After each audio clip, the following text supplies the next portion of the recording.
մեծ ծավալով մասնակցությունը ուղղակի տապալեց նրա ծրագիրը։ Տապալված է Գյումրիում իշխելու ԿՊԱ-կանների ծրագիրը Վարդան Ղուկասյանի համայնքապետ ընտրվելուց հետո արձանագրում է քաղաքագետ Գագիկ Համարյանը։ Ըստ նրա ավագանու ընտրությունների շեմին արդեն պարզ էր, թե ինչպես է Փաշինյանի թիմը ծրագրել հաղթել ընտրություններում։ Նրանց ամբողջ ծրագիրը հենց այն էր, որ 33-ից 35 հազարի պարագայում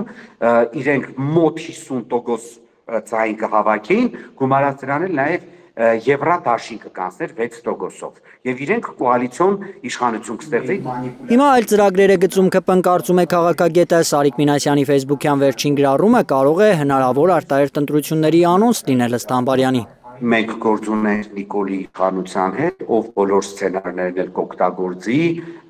ժողովրդի ընտրությունը տապալելու, իշխանությունը ուզուրպացնելու համար։ Դրա վառ օրինակներն են Ալավերդին, դրա վառ օրինակն է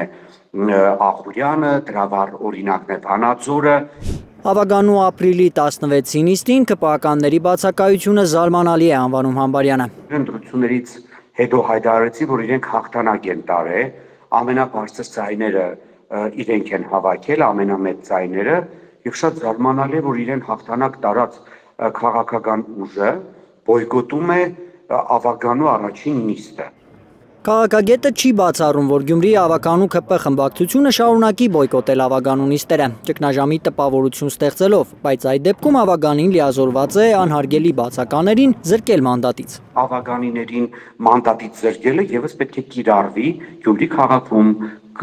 եւ պետք է դա նաեւ կիրառվի գործող իշխանությունների թիմակիցների նկատմամբ, որովհետեւ իրենք չեն կարող մշտապես բացակային եւ դա համարվի որպես հարգելի։ Հեշտ աշխատանք չի սպասվում Գյումրիի նորընտիր ղեկավարությանը, ըստ քաղաքագետի ԿՊԱ-կանները շարունակելու են 4 ուժերին պառակտելու փորձերն, ինչպես նախընտրական քարոզչության շրջանում էին անում։ Իրենց առաջին հույսը ավելի շատ այն է, որ նույն ընդդիմադիրները միմյանց միջև խնդիրներ ունենալով կարող են մեկը մյուսի համար խնդիրներ ստեղծել, չմասնակցելով ավագանու նիստերին, քվորում չապահովելով կամ